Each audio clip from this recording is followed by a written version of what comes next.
Bem, boa noite. Eu agradeço muito o convite, é um prazer estar aqui. Espero que meus convidados dessa curadoria tenham podido abordar seus temas de forma esclarecedora e eu tenho a honra de encerrar esse trabalho, esse módulo, com essa discussão sobre a moral no mundo contemporâneo e a dificuldade de pensar a vida hoje em dia.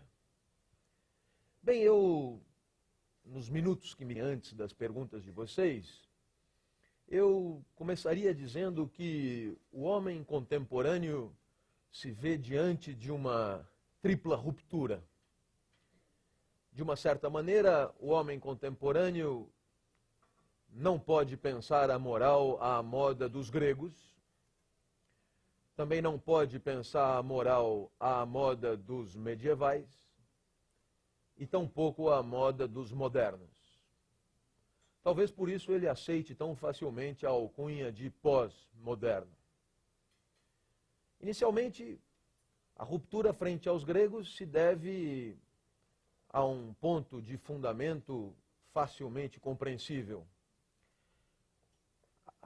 O pensamento dominante dos gregos partia da ideia de um universo cósmico ordenado, portanto, e finito, onde todas as coisas teriam um lugar adequado, um lugar natural, como dizia Aristóteles, uma atividade própria e, sobretudo, um telos, uma finalidade que também lhe era própria. De tal forma que essas finalidades, concatenadas entre si, organizadas e dependentes umas das outras, permitiam o bom funcionamento do todo universal. Assim, essa perspectiva de teoria, de contemplação do divino, apontava diretamente para uma ética, uma vida boa, que era uma ética de ajuste, de adequação, de posicionamento.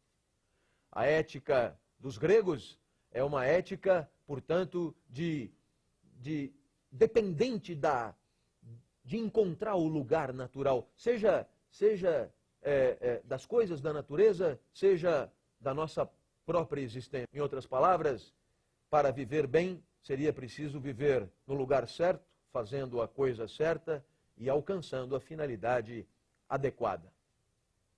Então, é claro que a tarefa de investigação da vida boa para os gregos era uma tarefa difícil, mas tranquilizada pela existência de um universo que garantia muitas informações e a certeza da real existência de um lugar natural e adequado aonde poderíamos nos encontrar e assim permitir ao todo cósmico um bom funcionamento. Partes de um sistema, tínhamos apenas que achar o nosso lugar natural. Ora, naturalmente, o resto da natureza nunca teve essa preocupação. O vento venta, a maré mareia, o sapo sapeia, como só poderiam fazer. Esses já estão no seu lugar natural. E como prova, a felicidade. O vento até assovia, às vezes, tão feliz que é. Não pode errar, não pode viver errado. Já está no lugar certo. Já a vida humana, com 360 graus de possibilidades de existência, não garante de antemão, a priori, uma vida adequada. É preciso buscar esse encaixe, esse ajuste no quebra-cabeça do todo universal. A tarefa é difícil, mas bastante possível. Ora, evidentemente que dentro dessa perspectiva faz todo sentido uma concepção eudaimônica da vida. Em outras palavras, uma concepção em que a felicidade é a grande finalidade da vida. E é, de uma certa forma, o ponto de tangência de todas as nossas finalidades. Claro, cada um de nós é singular e, portanto, cada um de nós deve mesmo levar uma vida singular, respeitadora da singularidade do ser.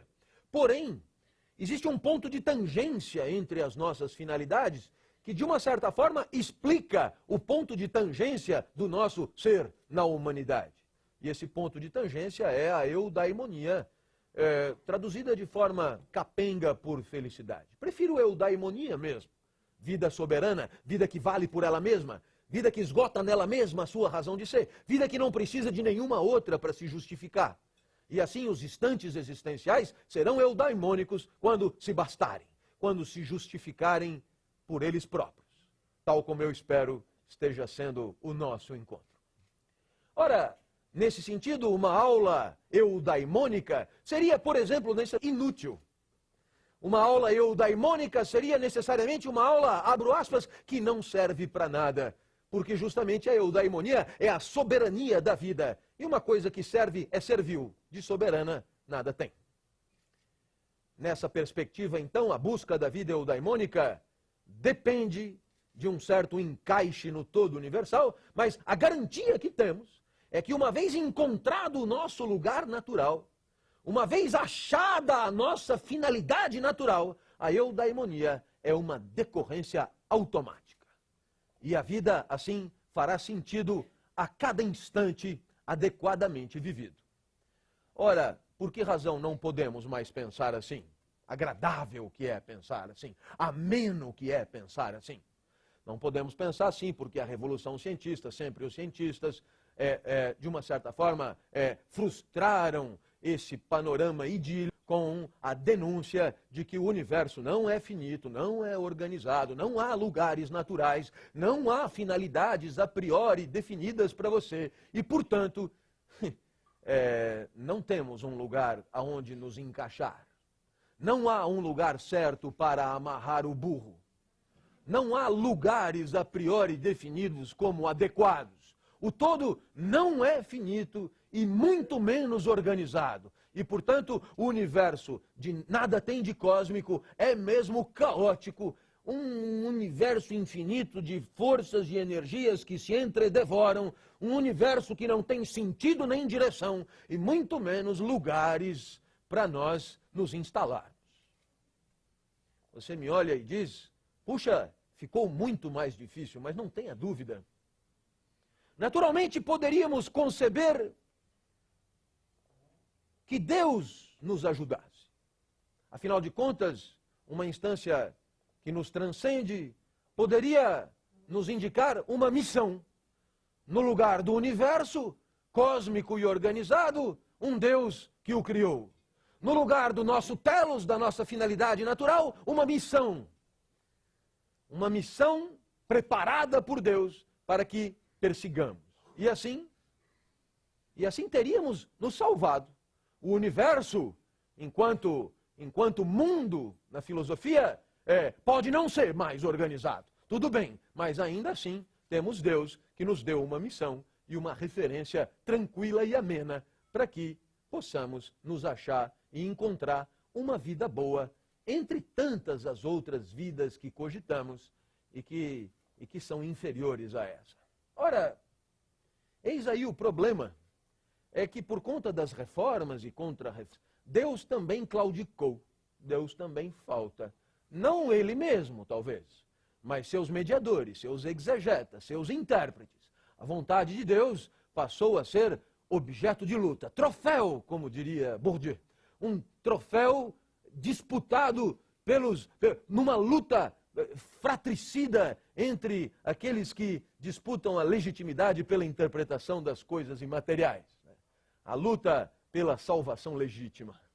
E aí, naturalmente, condutas passaram a ser interpretadas do ponto de vista moral diferentemente, contrastadamente. Max Weber explica com tranquilidade: enriquecer para uns pecado, para outros prova da alegria de Deus com você. E aí, perdoem-me, mas avacalhou. Afinal de contas, eu não pauto mais minha vida em função da vontade de Deus, mas escolho a vontade de Deus à la carte em função da minha vida, das minhas características, da minha situação concreta no mundo. Percebam que Deus também nos faltou. E o homem moderno viveu nesse impasse, sem cosmos e sem Deus, sem lenço e sem documento concretamente. Afinal de contas, que referência agora? Pobre Descartes precisou criar abscissas e ordenadas da mais absoluta arbitrariedade para poder situar um pontinho no universo. Por quê? Porque no universo, sem abscissas e ordenadas, nada é situável, nenhuma referência para uma vida que pode ser infinitamente possível. Claro que sem cosmos e sem Deus, só sobrou mesmo a nós. E o homem toma o homem como referência. O homem toma o outro como referência. O homem toma a vida em sociedade como condição primária de definição da vida boa, como condição primária de elucubração sobre como viver melhor. Logo de cara surge alguém, profissional da política, espécie de patrono dos profissionais da política, a dizer, bem, se o negócio agora está na nossa mão, vive bem aquele que se dá bem, ou aumenta o próprio poder. Maquiavel, assim, respondendo ao príncipe, permite que alarguemos sua proposta, e toda e qualquer conduta será boa se alavancar a potência, aumentar o poder, a prerrogativa de fazer advir os desejos daquele que age. Naturalmente, você olha e diz, puxa, mas nesse esquema o outro é apenas meio do próprio poder. E Maquiavel tranquiliza você. De qualquer forma, você ou não, é assim que acontece. Talvez Brasília seja muito explicável por Maquiavel, mas não tenho certeza que Maquiavel explique tudo. Afinal de contas, talvez haja a remota possibilidade de que nossa conduta seja definida por uma outra razão que não a busca sanguinária da própria potência. Surgem os utilitaristas, que vão concordar com Maquiavel, a ação não vale por ela mesma, vale pelos efeitos, mas o bom efeito não é aumentar o próprio poder, é alegrar o maior número. Proposta mais interessante, proposta digna de uma responsabilidade social no mundo corporativo. Naturalmente, sempre caberia perguntar, e o menor número entristecido? O que eu faço com ele?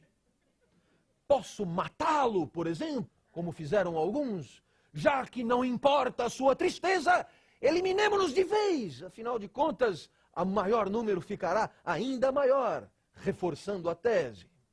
O utilitarismo esbarrava em dificuldades, porque como toda proposta consequencialista, ficava muito evidente que os efeitos de uma conduta não dependem completamente de quem age. Como seria justo julgar alguém pelos efeitos, se os efeitos dependem de tantas outras causas que transcendem aquilo que pretendia o agente?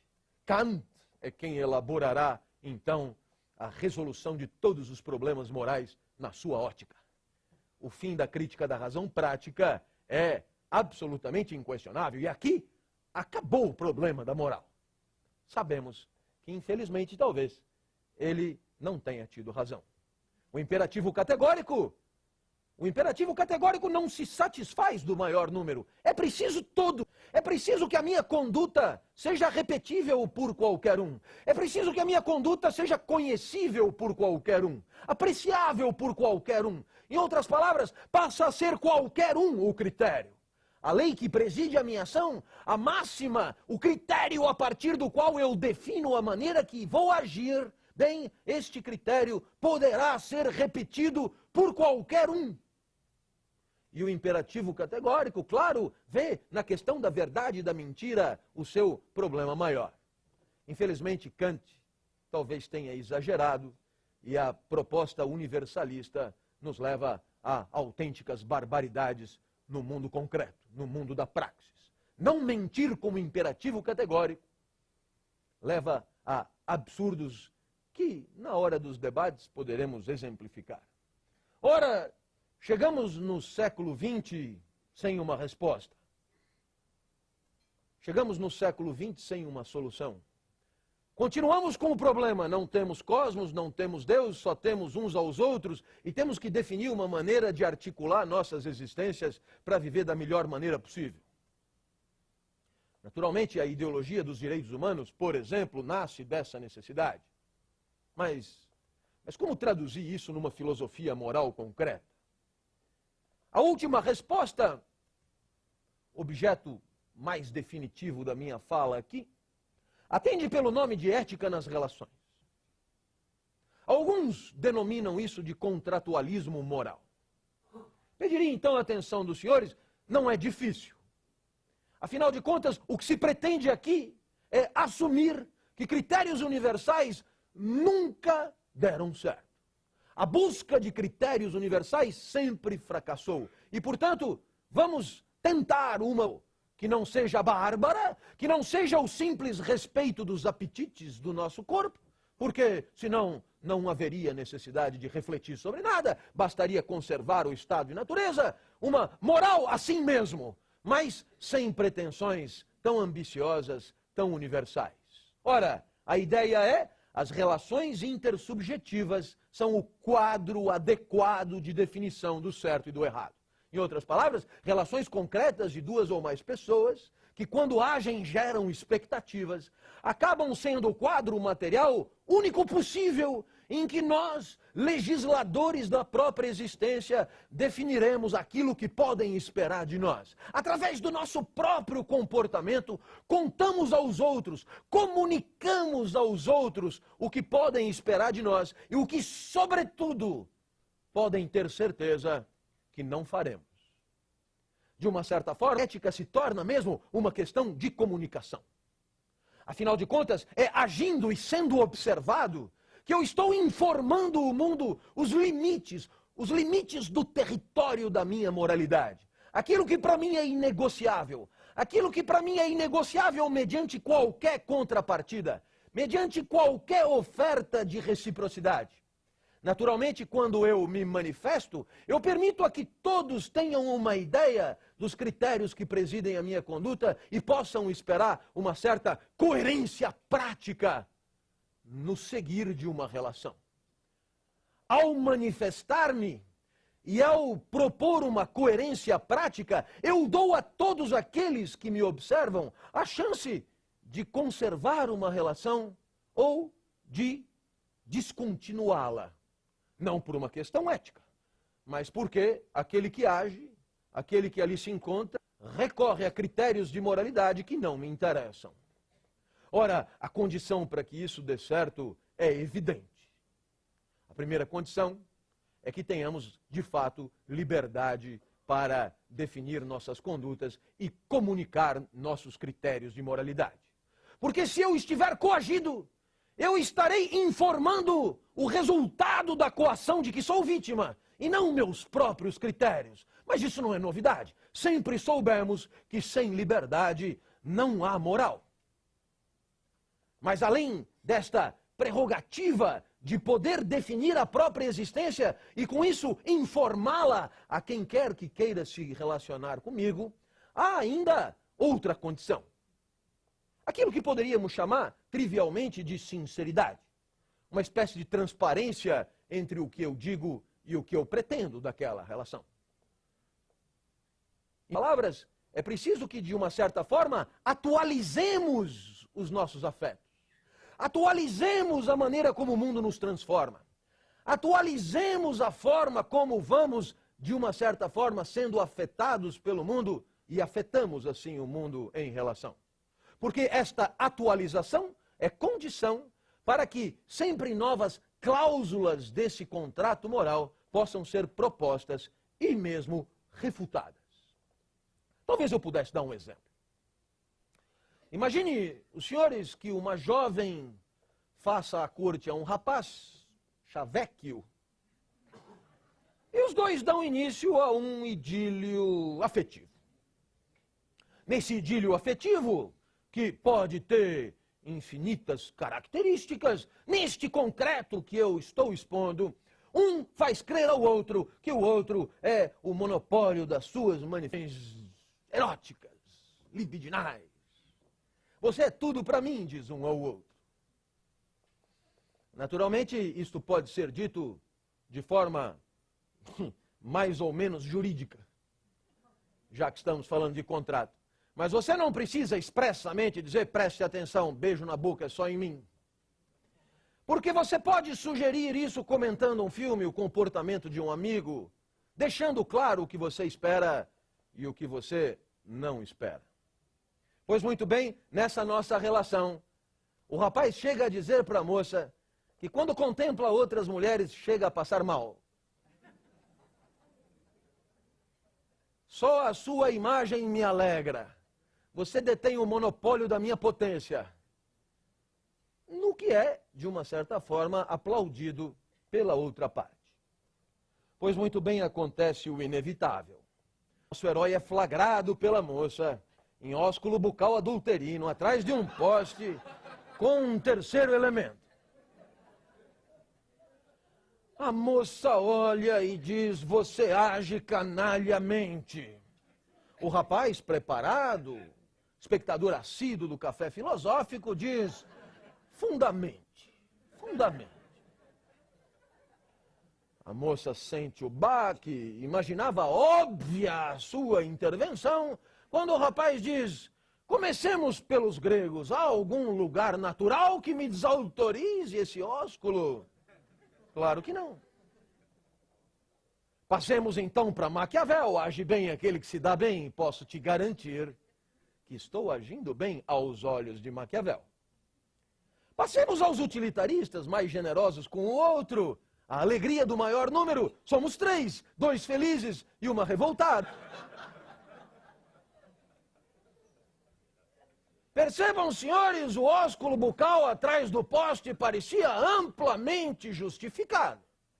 Mas a moça se acrocha na sua postura e diz, você pode ter razão, mas no nosso contrato, na especificidade do nosso contrato, na singularidade da nossa relação, em que comportamentos geraram expectativas e foram interpretados nesse sentido, você age canalhamente. E por quê? Porque teve a oportunidade, uma oportunidade que sempre houve, de antecipar esta cena. Mas todas as vezes que você tomou a palavra para se manifestar, você me fez crer na impossibilidade desta cena. E portanto esta cena que flagramos ambos, é uma visceral de propostas de natureza moral, feitas por nós mesmos, aquecidas por nós mesmos. E, portanto, dentro desta perspectiva, a sua conduta é intolerável. E foi aplaudida pelo nosso herói. Você, nesse ponto, tem razão. Mas imagine uma segunda situação. Rapaz faz a corte a uma jovem, chaveca, apaixonado que está. Uma paixão típica do Eros de Platão, na falta, né? Platão uma paixão sem presença, né? Espécie de desejo erótico, daquilo que escapa entre os dedos, uma longínqua miragem, e o rapaz chega na moça e diz, eu te quero. E a moça diz, você não é asqueroso, eu ficaria bem com você, mas quero que saiba que eu estou numa fase de expansão de relacionamentos, estou numa fase de novas descobertas, estou numa fase aberta para a vida. Não sei se me entendem. Tipicamente pós-moderna, de diversificação absoluta dos afetos. E, portanto, posso até ficar com você, mas não espere de mim nenhum tipo de exclusividade.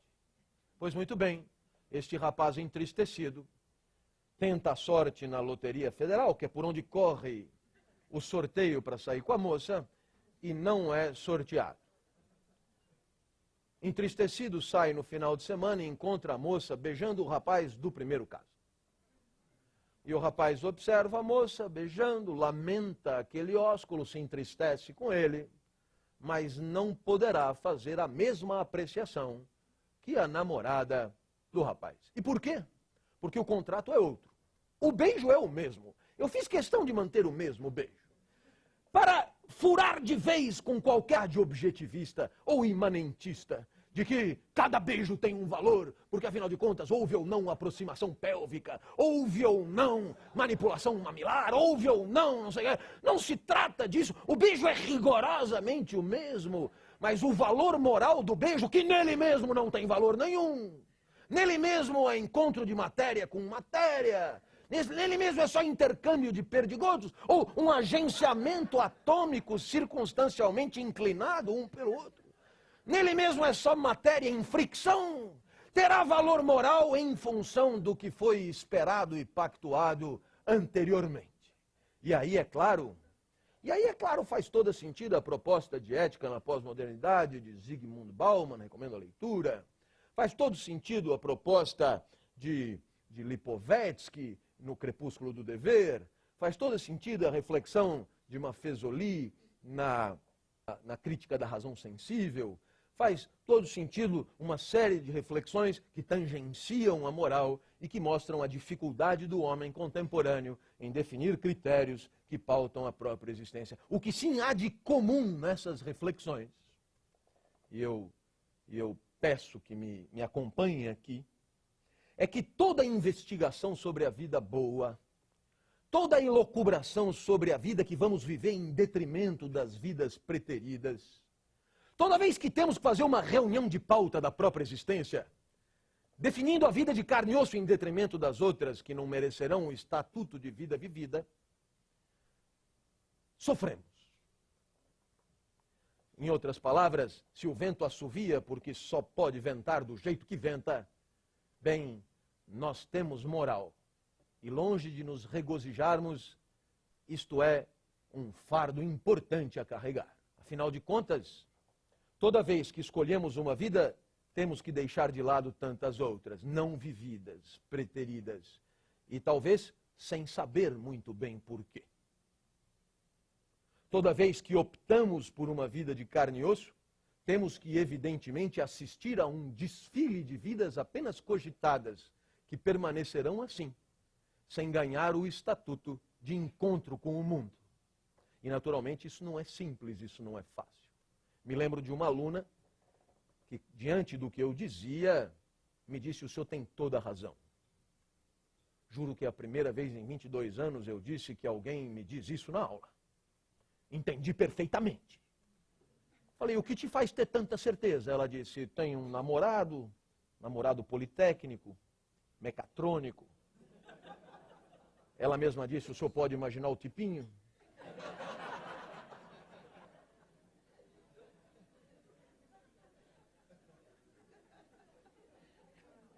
E essa moça disse: eu convidei o rapaz para ir comigo ao Juca, Jogos Universitários de Comunicação em Avaré. Vem comigo, não vou, vem comigo, não vou. Tem um robô para fazer, não posso ir, etc. Eu fui com as amigas. Sabe como é, não é, professor? Quando a gente vai com as amigas. Honestamente, não sabia, mas ela falou. Chegando lá em Avaré, encontrei muito esporte, mas também muita sacanagem. Perguntei o que ela entendia por sacanagem, e ela disse sexo. Sexo, e um rapaz apetecível, como o senhor diz, de notório capital estético, como o senhor também diz,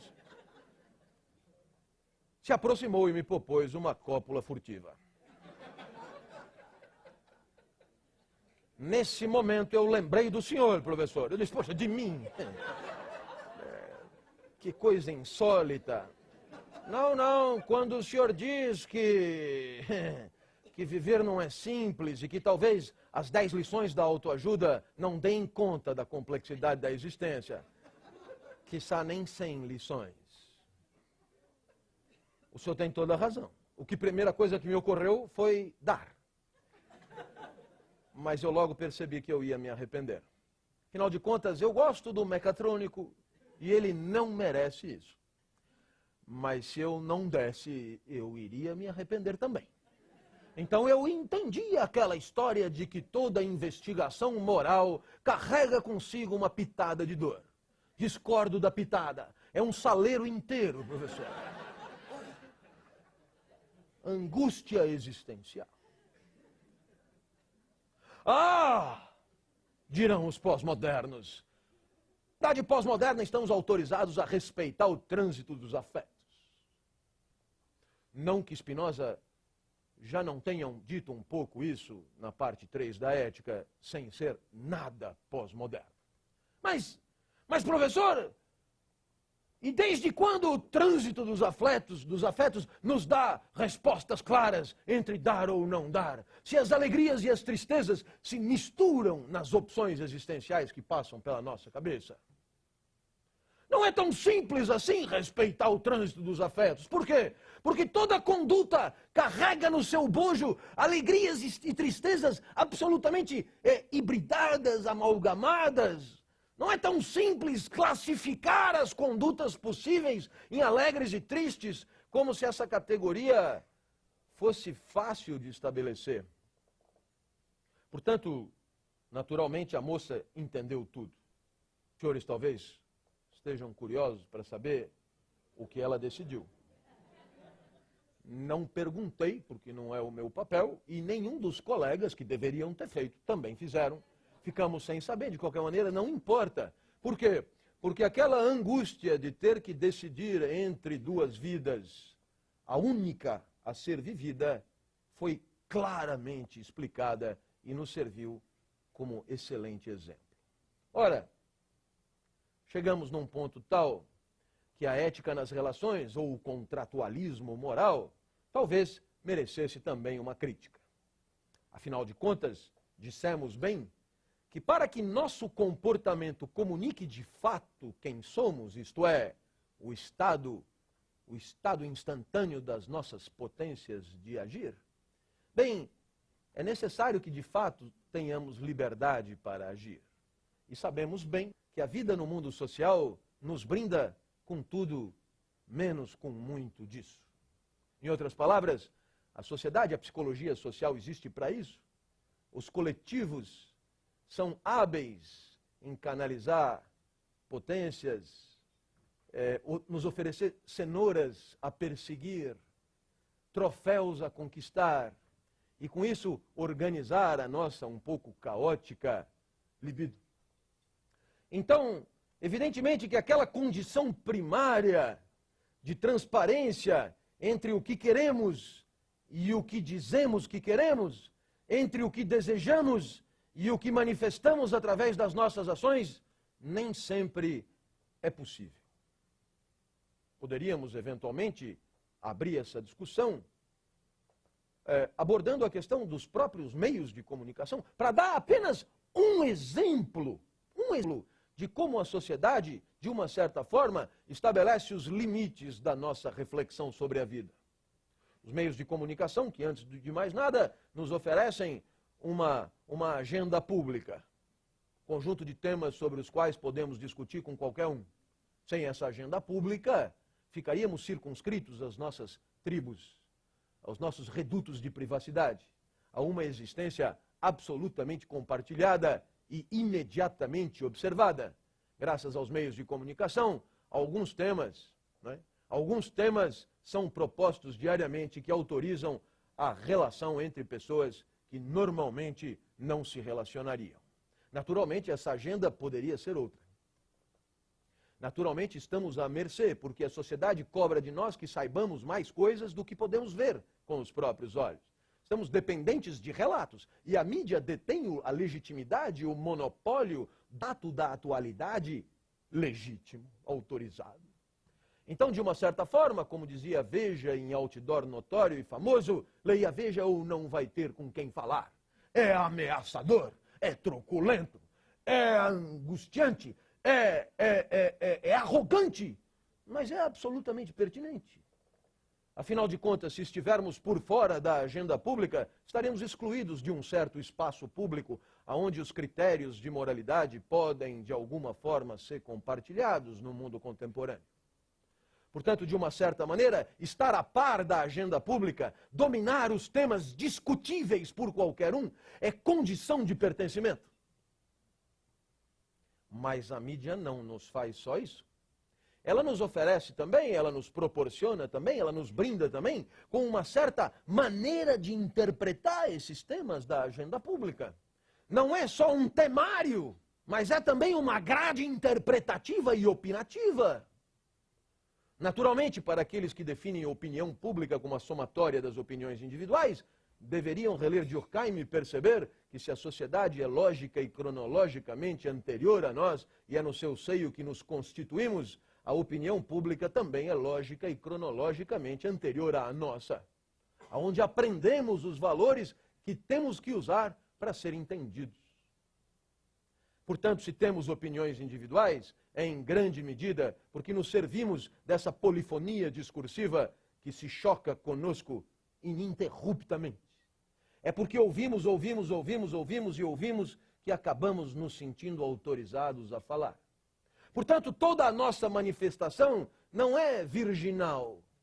Toda a nossa manifestação no mundo social não é ingenuamente resultado de um agenciamento atômico prevalecido. De forma nenhuma. Nossas manifestações são socialmente controladas, socialmente revisitadas, até mesmo o discurso identitário, até mesmo o discurso que temos a nosso respeito, até mesmo o que falamos sobre nós, a maneira como nos apresentamos, os valores que atribuímos à nossa própria existência, são, de certa forma, aprendidos no mundo social. Talvez ressignificados por nós, mas não tiramos nada do zero. E, portanto, poderíamos também concordar que grande parte das nossas manifestações é muito mais o resultado de uma trajetória do mundo do que propriamente de uma virgindade ou ineditismo moral que nos apresentaria para quem quer que seja. Ora, essas dificuldades da ética nas relações só são superadas por uma última, que pode comprometer definitivamente essa perspectiva dita pós-moderna de entender a moral. Porque quando duas ou mais pessoas se colocam em relação, é verdade que quando se manifestam, geram expectativas. É verdade que as expectativas podem servir de cláusulas de moralidade. É verdade que isso pode ser assim. Mas o que não é verdade é que essas pessoas estejam em posição de igualdade para pactuar. E, portanto, deixar a moral à mercê das cláusulas contratuais de um contratualismo privado é, de uma certa forma, deixar o lobo tomando conta das galinhas. É, de uma certa forma, assumir que os mais poderosos em relações intersubjetivas farão triunfar a sua legitimidade, o seu capital específico, a sua notoriedade, a sua distinção, para definir ao gosto e de acordo com os seus únicos apetites as cláusulas daquela relação. Porque para que o contratualismo moral tenha sentido, é preciso que os copartícipes estejam em pé de igualdade para discutir, para definir de forma livre aquelas cláusulas que presidirão a relação. Ora, sabemos perfeitamente que em qualquer relação, essa igualdade é uma quimera matemática. No mundo da vida, tudo é só singular. E as pessoas dispõem de condições materiais para fazer triunfar seus apetites nas relações que mantêm, até que encontrem alguém mais competente e forte para vencê-los. Perceba, então, que nesse contratualismo que parecia tão atraente, onde as pessoas livremente podiam propor e definir cláusulas, um contratualismo que poderia encontrar em Habermas, por exemplo, a ideia de que deixe todos se manifestarem e o melhor argumento surgirá, esbarra numa observação tipicamente bourdieusiana de que as pessoas têm legitimidades diferentes para falar e estão diferentemente autorizadas para se manifestar em qualquer espaço.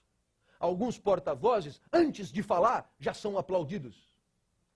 Por quê? Porque o que é aplaudido não é propriamente o discurso. O valor social do discurso não está no que é dito, mas na posição social ocupada por quem fala. E é por isso que alguns podem falar qualquer coisa, enquanto outros, bem, esses desautorizados, esses despossuídos das condições sociais adequadas para ser ouvidos, esses participam do grande contrato social como espectadores, talvez como vítimas. Não basta deixar falar, não basta deixar manifestar. No mundo corporativo, não basta café da manhã com o chefe, caixinha de sugestões, quermesse, churrascos, aproximações de elevador. Não basta a garantia que pertencemos todos à mesma família, uma camiseta comum. Não bastam todas as iniciativas típicas da comunicação organizacional para fazer crer numa família. Porque mesmo uma família é um espaço altamente estruturado e hierarquizado, com abissais desníveis de legitimidade para qualquer manifestação. Portanto, entregar a moral na mão do privatismo contratual é muito simpático, mas faria sorrir Maquiavel. Maquiavel diria com certeza: eu não disse. Quem mais triunfa seus apetites, quem pode menos acredita ser livre para pactuar. Bem, meus amigos, era o que eu tinha a dizer. Eu espero que essas reflexões sejam apenas o aperitivo para a resposta às perguntas que eventualmente queiram fazer. Muito obrigado. Obrigado.